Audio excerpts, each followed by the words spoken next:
Thank our Faith in Action kids today who brought some desserts for you to enjoy.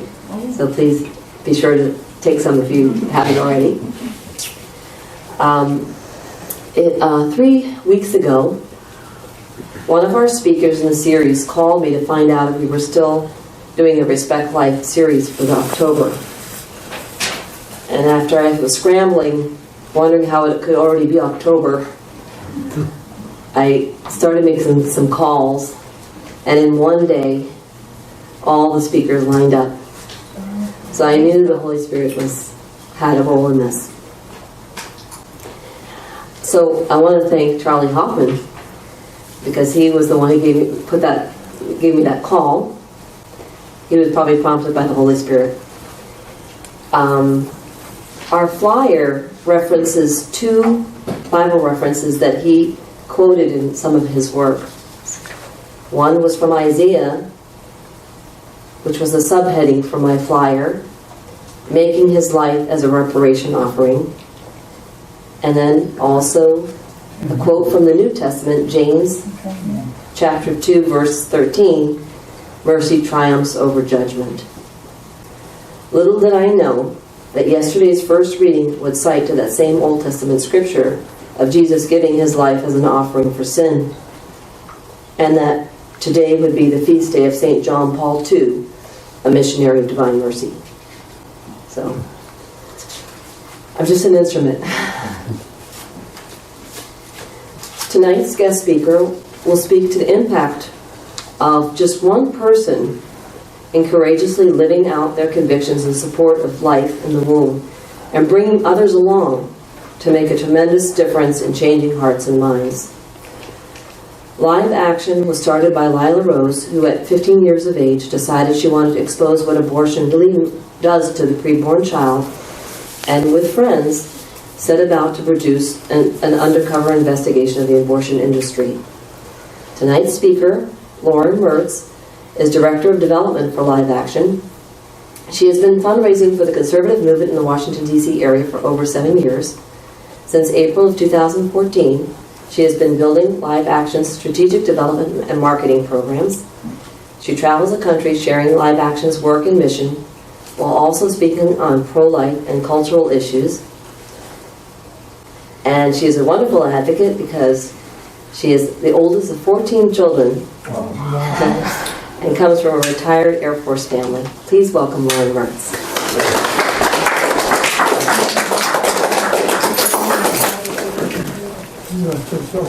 Thank you, Monica, and thank you, David, for getting me all set up over here with all of my gear. And thank you to everyone for being here tonight. I had no one to talk to if you guys weren't here, so thanks for being here.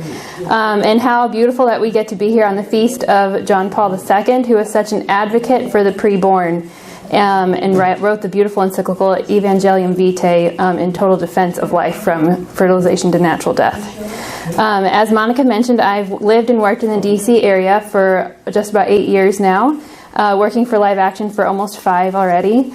And yes, I'm the oldest of 14 kids. The youngest, I'm 30, and the youngest is 5. She just started kindergarten. She's adorable. Our president, Lila, often jokes that when she heard I was the oldest of 14, I was hired on the spot.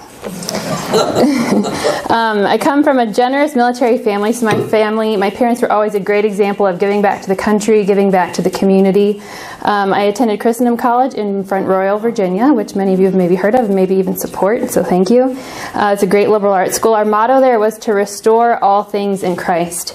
So during college, I was really became concerned with our culture, especially in our own country. Just wasn't sure what I wanted to get involved in, so I moved back to D.C. after college thinking I wanted to get involved in politics, to carry out this desire to make a difference in our country and in our culture. But I quickly realized after the ebb and flow of all the issues and things that happen in D.C. on the Hill, that if we can kill our own children, then what is the point of anything? We don't have a political system. We don't have an economy. We can't solve any world problems like poverty or peace or violence when we allow and even encourage mothers to kill her own children to live out her dreams. And how can the mercy of Christ fully enter into the hearts of Americans if we have all this unhealed grief and pain and awful consequences of abortion and the turmoil from abortion in so many hearts? How can, and there's so many men and women who see themselves as unlovable and unforgivable because of this awful, awful sin.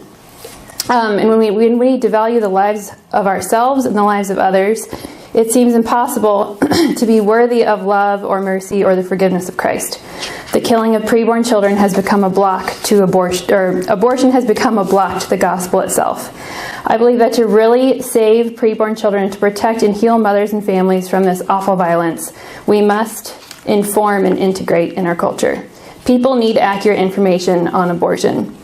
Most Americans are pro-life and just don't know it yet. When someone sees what actually happens in an abortion, which is the violent tearing apart of a preborn child in the womb, it is self-explanatory that it's wrong. Our human instinct, our gut reaction is disgust and horror.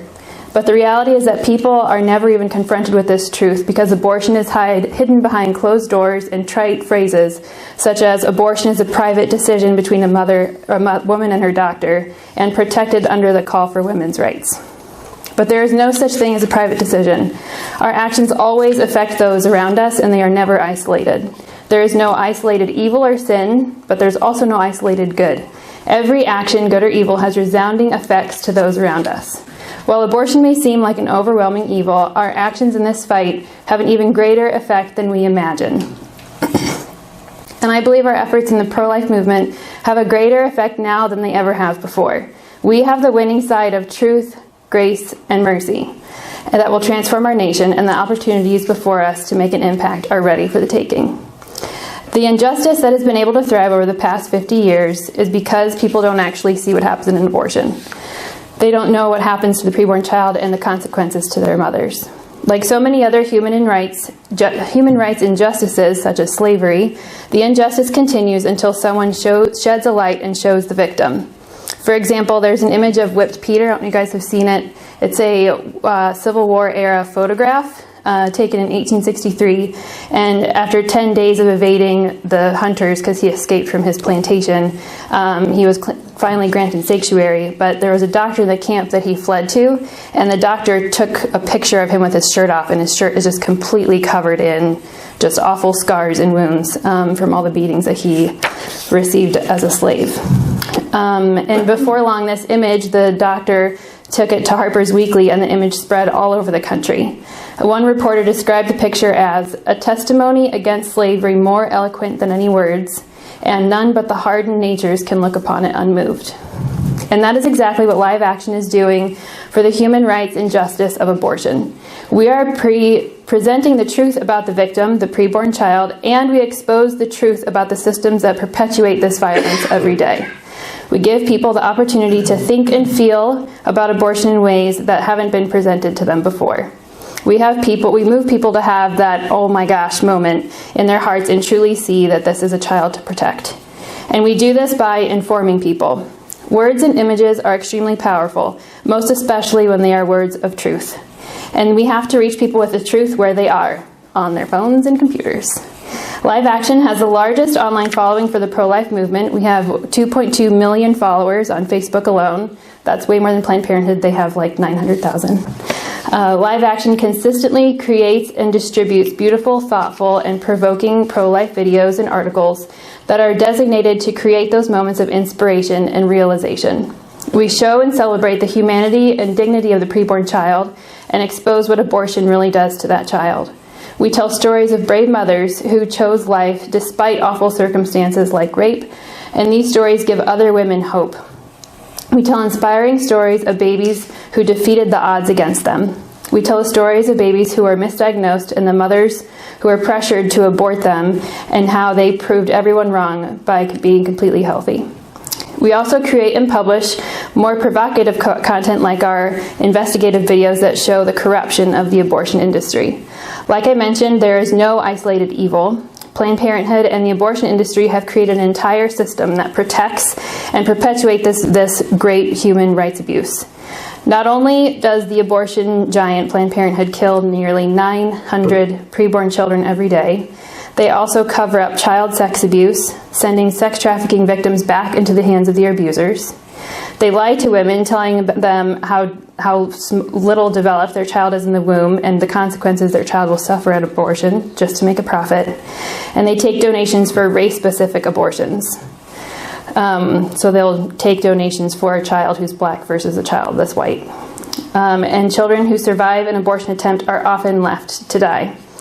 Live Action was the first organization to launch an undercover investigation into the abortion industry that was televised in our country. And since that first investigation and further exposing the systems that the abortion industry has set up, we've seen motions at the federal level to investigate abortion facilities. The call to defund Planned Parenthood has become a rallying cry for the pro-life movement, and abortion workers have been fired for uncovering the abuses. We've also seen abortion workers leave the industry because they saw, from our perspective, what was going on in the industry, because they just had no idea what was happening. For example, Ramona Trevino was an abortion worker in Texas, and she was actually working at an abortion facility when we did one of our undercover investigations that exposed Planned Parenthood covering up sex trafficking. And so she was called to the headquarters, which was like an hour and a half from where she lived, headquarters of Planned Parenthood in Texas, and she thought she was getting a training on how do we help to report these cases of abuse and to help women and children and girls. And on the contrary, the Planned Parenthood workers trained them on how to identify us as undercover investigators. And that moved her to ultimately leave the industry, and she also converted to Catholicism.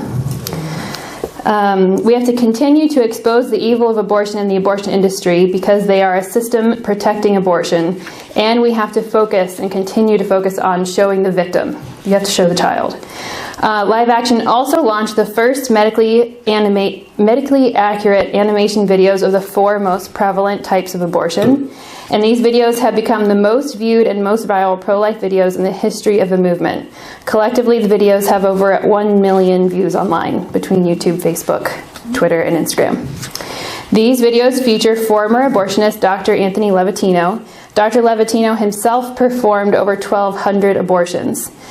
He and his wife had a really hard time conceiving a child on their own, so they adopted a little girl named Heather when she was just a baby. And when Heather was about 5, they were having a party in their home, and in the middle of the party they heard car tires screech in their front yard and ran out, and Heather had been hit by a car, and the child died in Dr. Levatino's arms.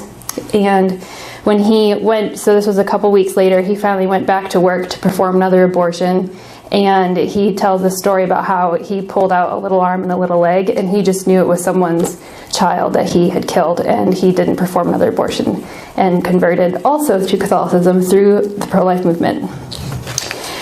We partnered with Dr. Levatino to expose the truth about abortion.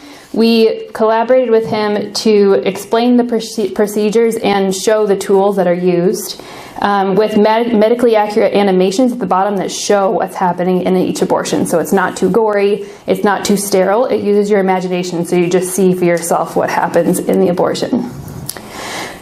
We knew that these videos would have the power to change hearts and minds, but we wanted to know for sure, can you really change somebody's mind in just 3 or 4 minutes on this issue? And so we've done 2 things to prove that yes, you can. First, we conducted an independent survey of 500 self-identified pro-choice young women between 18 and 35, and 32% of them said that they viewed abortion less favorably after watching one of our abortion procedure videos, and 40% of them said that pregnant women considering abortion should see these videos. Imagine if we could change a third of the voting bloc in our country. It would completely shift the tide. Secondly, we took these videos to the streets of a handful of cities known for being bastions of free speech, like Los Angeles, San Francisco, New York, and Seattle. And I want you guys to watch what happens.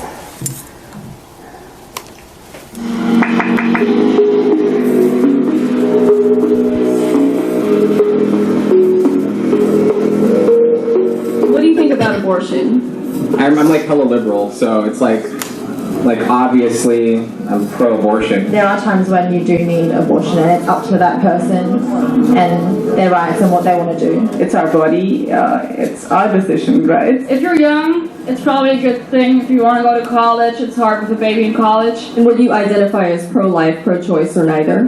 Pro-choice, for sure. Oh my God.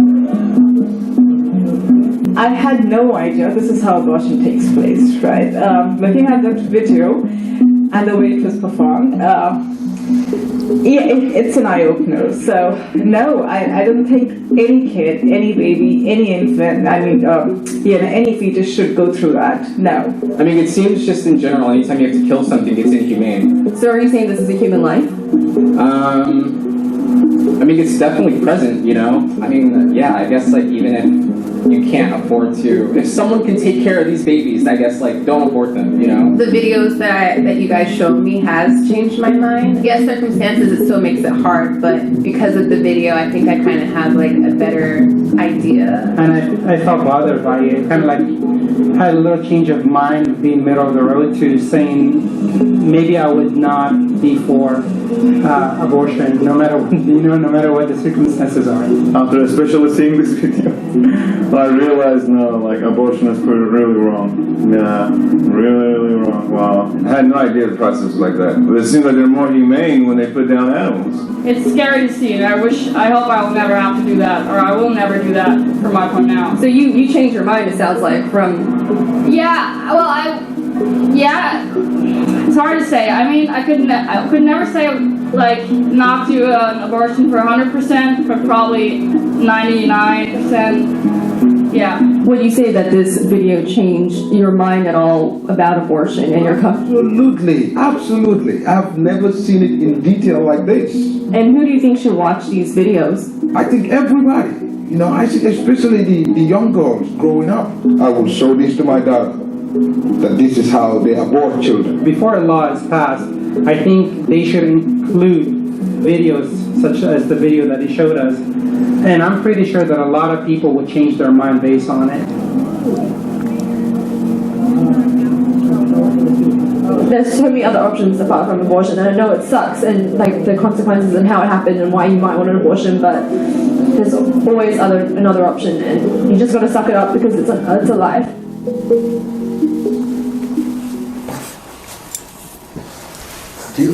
When do you want question? Just give me like 2 more minutes and we'll do questions. Thank you. This is the power of pro-life content that can change hearts and minds. We need to create and expand in the environment that people can and do change their minds on abortion every day. We need to create this psychological environment that, the big media has us think that, the pro-choice side are the ones that are winning and they're the majority, but it's not the case. And we have to create the environment that makes it look, to show people that you can change your mind on this issue. That it's normal and okay to reconsider this position. It's also not enough for us to just change hearts and minds. We need to connect and integrate with them, every single person, to be fully pro-life. That's why we create and distribute content every single day. We are working on the research to learn how to move people to self-identify where they are in the pro-life spectrum, and then communicate with them consistently to reach them with well-marketed pro-life message that will fully educate and activate them in the fight. And activating these newly convicted pro-lifers into the movement will only be effective if we ourselves are living what it means to be fully pro-life. Engaging people online or once on the street is not enough. We must engage their hearts, and their actions will follow. And hearts can only be engaged by people and by their example, not by ideas, great videos, or images. How many times have we heard the rebuttal from people who defend abortion? Why don't you care about the babies that are born? Or why don't you care about the woman? We must get to the point where our behavior stops their mouths. People must see us living what it means to be fully pro-life. Pro our own lives, pro our families' lives, and pro our neighbors' lives, and pro our enemies' lives. We aren't just recruiters and teachers for the future of the pro-life movement. We are ambassadors here and now in every day that we live. We have to stop negative comments about large families or babies and start praising such generosity and welcome children. We must stop seeing children as a burden to be endured and see them as they are, a blessing and the embodiment of love. How often do we see other moms in the grocery stores and kind of give her that side eye like, honey, your hands are full, rather than giving her an encouragement or offering to help her? We have to live what it means to love and be merciful and to live forgiveness. We are called to be the salt of the earth and lights to the world. And we do this with every interaction we have with our day-to-day lives. We have to acknowledge the evil of sin and the weight of it in our souls in order to accept the Lord's mercy. We have to acknowledge the great evil of abortion, and it's a heavy burden on its own. But Christ assures us, my yoke is easy and my burden is light. And St. Paul assures us, where sin abounds, grace abounds more. If you or a friend or family member feels the weight of this great violence and is hurting from abortion, know Christ's mercy overwhelms this awful sin. When we read the Gospels, what are Christ's most consistent actions? Healing and forgiveness of sins. He heals the woman with hemorrhage. He heals the blind man so he can see, and he cures the 10 lepers. He tells the woman caught in adultery, your sins are forgiven you. Go and sin no more. The acceptance of Christ's mercy and grace is only possible when we acknowledge sin in humility and in truth. It is an act of mercy that we get to participate in exposing the evil of abortion, showing the victim of abortion, and call out what sin really is, what this sin really is, the violent destruction of a human life that affects us all. Because by acknowledging this evil of sin, we will be able to then acknowledge, accept, and live Christ's mercy that will heal, renew, and save us. There is a temptation to think that we can't end abortion in our country or in our work or even in our lifetimes. This evil and sin feels too heavy or too huge. We have to envision and imagine what it looks like to make it happen. An integrated pro-life culture that will transform and save souls must start with us. May we make the sacrifices and give the love that is truly needed to transform the pro-life fight and to lead souls to Christ, the King of Love. We will see the end of abortion in our country because Christ is with us. So who can be against us? Thank you.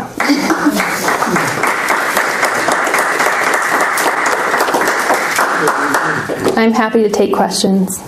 Yes, sir. I have a couple that just jumped out at me. One, the use of videos showing violent abortion. Mm-hmm. It seems to me that in focusing on the violence of an abortion, one loses the thrust or the concern for the abortion in total. Because I'm going to guess now, maybe I'm wrong, can abortion not be performed without the violence that's involved there? In other words, do we to focus on the violence? Yeah. Leaves untouched the whole question of perhaps non-violent abortions, and I'm wondering about that. And I guess the second thing I wanted to ask is, we talk about the pro-life, but we're focusing on the early end of life.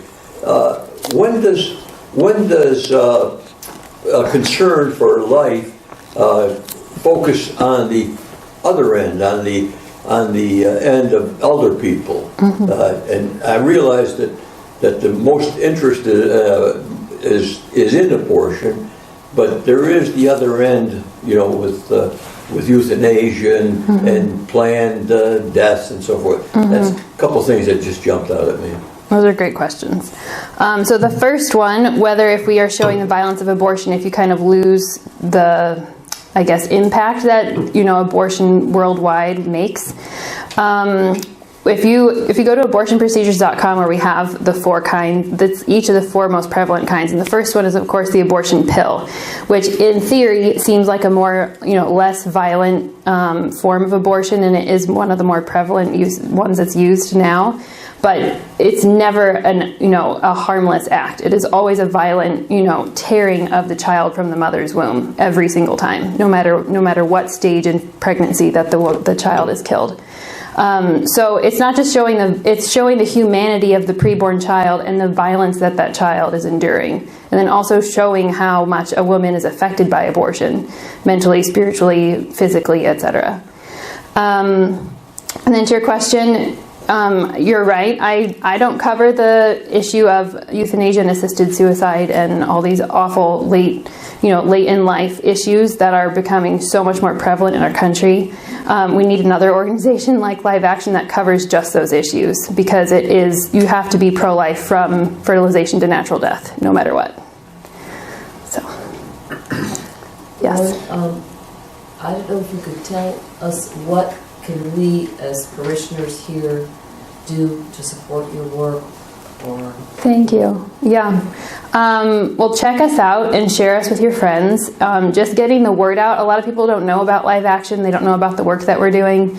And we have a huge impact among millennials and the next generation, because we reach people again where they are, hanging out on social media. Pray for our work. Pray for the pro-life movement every single day. We can't do our work without the gift of the Holy Spirit and just Him guiding all of our actions, and Him making it possible to, for these videos to even reach people is a gift of God. And I think getting more involved with your Respect Life ministry that you have here at the church.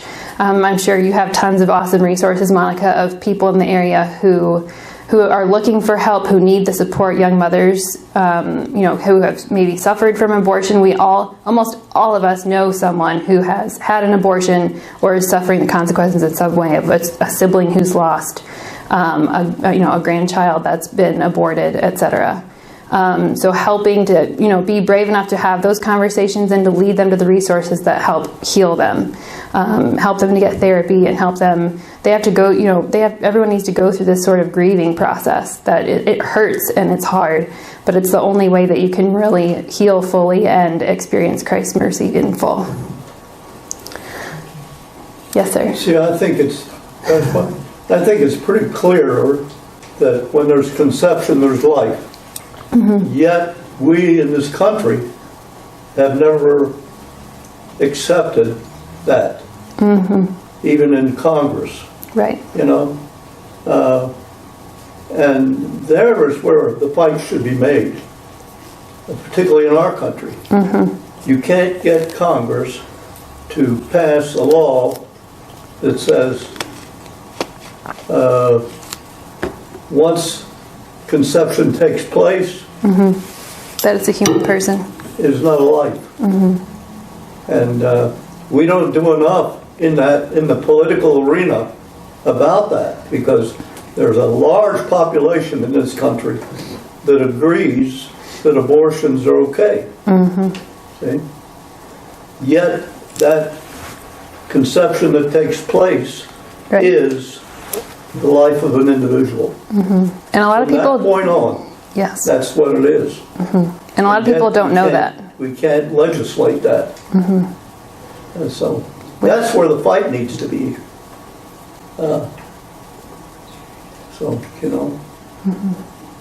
It's a tough thing.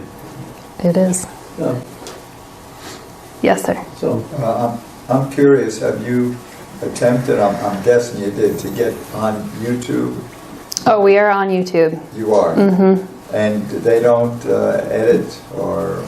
No, they let them up for now. Is that right? Well, we have been banned on Twitter totally from doing paid advertising for these videos. And in the past 2 weeks, we've been having a lot of problems with Facebook, and we think it's because of the election coming up. They're like really putting the smackdown on videos that they're letting through. So that's another thing. Just pray that we can, make the right connections on these social media platforms to help them to see that we're an educational platform, and people need to know and they want to know what is happening. That's great. I'm so glad you can do this, and with the high tech that you have at your fingertips now, you can do a lot more. I can remember when our kids were in CCD and we had a video, well, it wasn't a video, it was a film we rented of the silent scream and showed that. That's one of the inspirations for our abortion procedure videos. It's like a modern animated version of Much Silent Scream. I'm sure much better than that one. Hopefully. Yes, sir. Is it accurate, and if so, to what extent, that there's a diminishing number of abortions being performed because of a greater recognition by women on the not the dangers, but the objections to abortion? I think slowly but surely we are seeing the abortion numbers drop. Now the reasons behind that we don't know, because it could just be that more and more women and our birth control gets better and better, so that might be what it is. There's just less that way. The stats are often inflated, and a lot of times those studies are wrong too. So we're trying to do more surveying and pulling in studies on our own so that we know for ourselves where people stand and how the numbers are going. Because a lot of the studies are just completely inflated. So, yes. In a recent issue of the Catholic Standard, they gave a rundown, surveyed all of the political candidates on various issues, including the pro-life issue. So I'm wondering, in this election cycle, do you recommend that we review the Catholic Standard's survey results prior to casting our vote? I couldn't say because I haven't looked into how their surveying is, but obviously do your research. I know Susan B. Anthony List is another pro-life organization that does a lot of really great work on the Hill, and they evaluate all of the upcoming candidates and will give a good voting scorecard basically. And we partner with them on some things, so they're a good go-to. But yeah, of course, any of the Catholic Register and the different publications are also good. You can cross-check them. Yes, ma'am. Thank you for coming, first of all. Oh, thank you. Second of all, so the videos you're talking about in your presentation are on the Live Action website? Yes, and if you go to abortionprocedures.com is where the 4 are hosted, and then we also have Dr. Anthony Levatino gives his testimony, so it's like a half-hour-long interview between our president and the doctor, just sharing his story and why he partnered with us and things like that. Yeah. Yes, sir. What did you think of the movie? Have you seen it? Gosling? No, I haven't seen it yet. No, I haven't seen it yet. Yeah, did you see it? Yes. Was it good? Great. Oh, good. Awesome. I heard some good things about it. When was the last time you saw a pro-life movement in Washington, D.C.? A pro-life movement? Yeah. Well, we have the March for Life every year, so that's a little bit of a movement. They don't happen anymore. Yes, The March for Life? Yeah, they do. The media just doesn't cover them. That's right. Yeah. So I sense hope. Oh, good. From the way you are conveying your message and everything. And thank you. So there's so much hope.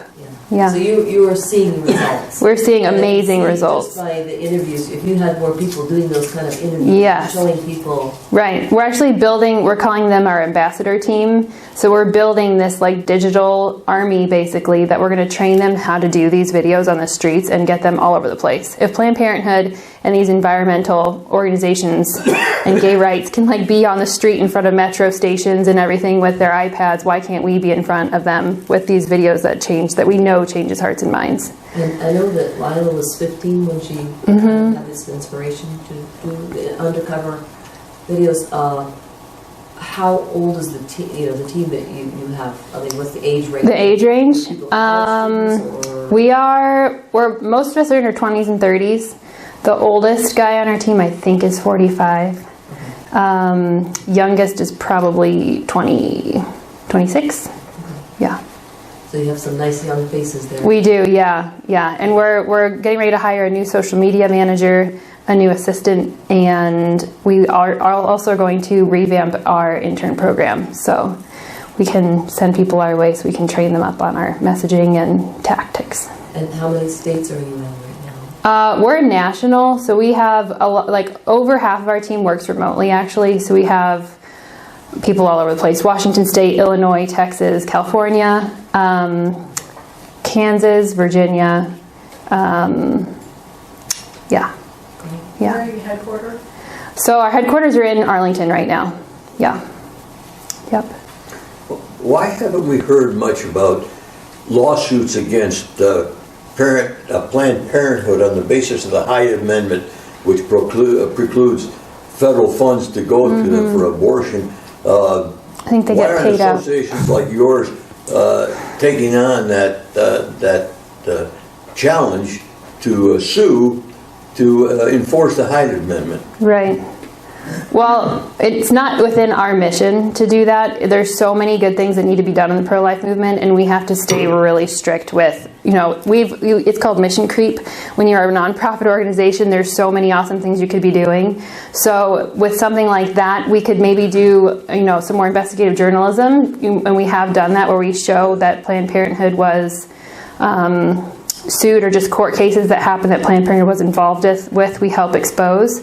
But we really need to empower more of our pro-life lawyers to take those on, and it's a really awful uphill battle. So they would need the funding and the support to make that happen, I think. Yeah. I think you had a question in the back. Are you going to go to colleges and universities, and are they letting you? Yeah. So you're presenting it to the. Yeah. So a couple of the interviews that you saw were actually on Berkeley's campus in California. Really? Yeah. So we have. So that's another reason why we want to have an ambassador street team, so that we have people on campuses and in high schools who are showing their peers these videos, showing their families, because everyone watches YouTube videos, so that's why we have them on YouTube. You share it just like anything else. And the pro-lifers don't, or pro-choicers don't want to see that video. Exactly. See it. Yeah. That's why we're going to draft up a little script for the videos of how exactly you have to word it to get them to be interested and pique their interest, and kind of keep the mystery about it, and kind of let them make up their own minds and just present them with the information. Yes, sir. The pro-abortion or pro-choice people call the baby in the womb a fetus. At what moment, 1 minute after it's born, it's a person? What change has taken place to make a fetus all of a sudden become a person? Yeah, we ask ourselves that all the time. Why does that logic work? It really doesn't. When you put somebody through that and you say, okay, where in this spectrum do you define this as a person? It's always arbitrary. Whether after fertilization, it's a human person with its own DNA. It's its own human being. And that's one of the reasons why internally, a part of our messaging is that we don't use the term fetus to humanize the child. We say it's a preborn child. Instead of using these, it's another word for child, but it's kind of like calling a toddler, or a teen, they're a person. So. Not the pro-life people I'm not questioning, it's the pro-abortion people. Yeah, oh, we do too. I know. I agree. Any other questions? I don't think you're ever going to get legislation in Maryland, or in fact in this country, to prohibit abortions being taken. I disagree. That's never going to happen anymore. Because we did enough of those marches and things going to the Congress and so on, and got us nowhere. And that's the kind of issue you're dealing with. I guess the thing to do is to try to get to the individuals who are facing that crisis. And how you can turn that around is... Well, and we have to reach people before they're even in that circumstance. And we need to reach the people who are surrounding that woman, her family, her friends, anyone in their community. We need to reach them with this content and make them pro-life before the woman's even in that circumstance. Because then when she gets there, there's no question. She'll know for herself, and she'll be supported by her community to help her make the right decision. I think you're planting seeds, because if just those people were convinced. Right. And now they're going to share that with their friends, or they say, I'm going to have my daughter watch this video. You're planting seeds, so what's different with the pro-life march is we're all on the same page. Right. Now you're reaching out to those. We have to get outside of our choir. Thank you. Thank you so much. Thank you very much. Yeah, thank you for having me. One more. Do we in our SOR program now, do we show these videos?